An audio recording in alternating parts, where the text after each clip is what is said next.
वेद व्यास जी ने कहा कि अगर तुम चाहो तो मैं तुम्हें एक ऐसी दिव्य दृष्टि प्रदान कर सकता हूं जिससे तुम कुरुक्षेत्र के मैदान में होने वाली घटनाओं को जान सकोगे। तो पहली बात तो यह है कि संजय जो है धृतराष्ट्र के पास नहीं बैठे थे। मनोज जी नमस्कार। नमस्ते। नमस्कार। आपसे एक सवाल है जी। कहते हैं कि महाभारत में जो संजय जी थे वो महाभारत की सारी खबर धृतराष्ट्र को सुनाते थे। तो क्या उस युग में ये संभव था? क्या कोई सैटेलाइट था या ऐसा क्या था? उस टाइम का विज्ञान क्या था? ये समझ से परे है।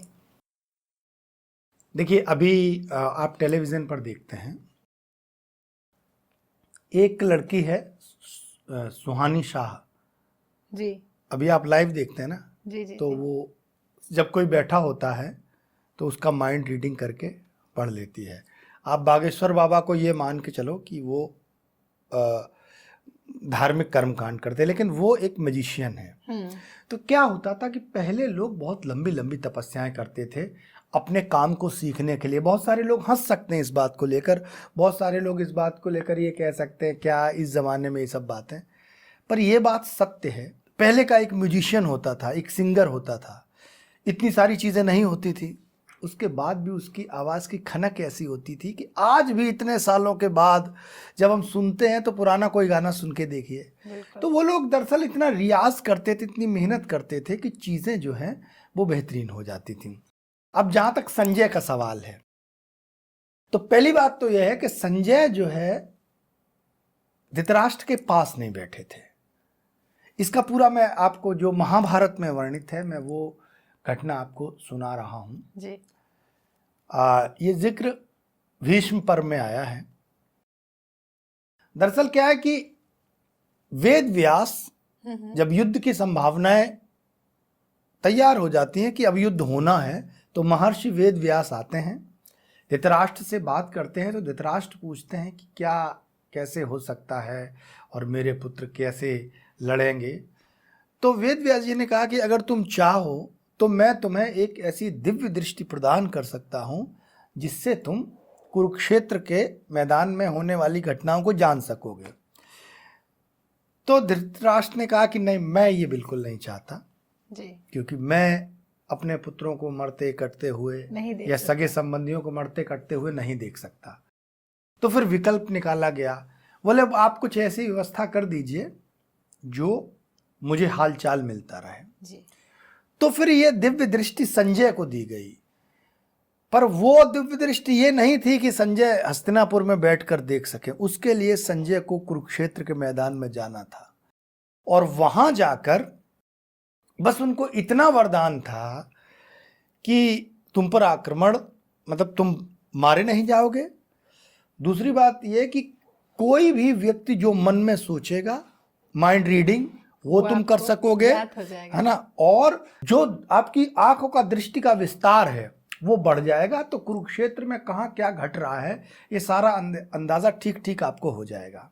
आप जो महाभारत के अनुसार लोग कहते हैं कि धृतराष्ट्र को सारी कहानी पता थी, दरअसल उनको कुछ भी पता नहीं था। भीष्म जब तक सेनापति रहे 10 दिन तक धृतराष्ट्र को कुरुक्षेत्र की कोई खबर ही नहीं मिली।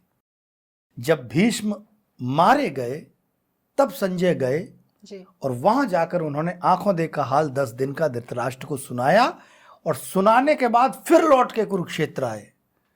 फिर जब गुरु द्रोण मारे गए तब उन्होंने जाके उनको हाल सुनाया और फिर लौट के कुरुक्षेत्र आए। युद्ध के 17वें दिन स्थिति ये हो गई कि कोई बचा नहीं और दुर्योधन जो है वो ही बचा हुआ है, उसको ढूंढ रहे हैं। उस दौरान संजय मिल गए तो संजय को पकड़ लिया। जो कृष्ण के सेनापति थे सात्विक, उन्होंने तो बड़ी मुश्किल से मारने को तैयार थे उनको। तो महर्षि वेद व्यास ने आकर उनको बचाया और तब जाके उनका जीवन बचा। दुर्योधन की मृत्यु के बाद फिर संजय हस्तिनापुर गए और उन्होंने वो सारी दारुण कथा थी वो सुनाई।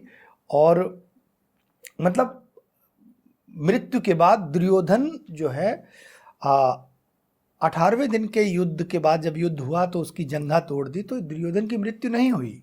जी। अब इसमें ये कहा गया है कि महाभारत में बहुत सारे कथाकार जो बताते हैं कि वो पांडवों के सिर काट ले गए थे। जी, जी, जी। वो एक्चुअली महाभारत के अनुसार नहीं है। पहली बात तो यह है कि अश्वत्थामा ने किसी पांडव के लड़के का, द्रौपदेय जो थे, द्रौपदेय जिनको कहा गया, जो द्रौपदी के 5 पुत्र थे, उनके सिर काटकर दुर्योधन के पास नहीं ले गया था। हाँ, ये हाँ, सुना ऐसे है कहते हैं। मैंने हाँ, इतना जरूर है कि वो उसने शिविर में घुसकर एक शिव जी का एक अस्त्र शिव जी से उसने लिया, और उससे उसने जो नरसंहार मचाया वो इतना भीषण था कि वो लोग जाग भी गए थे, द्रौपदी के पुत्र। और जैसे ही धनुष ताना तो वो चीरता चला गया जो भी उसके सामने आया, और बहुत क्रूर तरीके से उसने अलसाए हुए, गहरी निद्रा में नहीं सो रहे थे, जब कोलाहल हुआ तो उठ के आ गए थे, लेकिन लड़ने की स्थिति में नहीं थे। रात्रि के पहर में उसने ये काम किया था। तो ये सारा कुछ संजय ने देखा, और भोर होते होते जब ये कृपाचार्य, कृतवर्मा और अश्वत्थामा दुर्योधन के पास पहुंचे, वहां जाके सारा हाल सुनाया।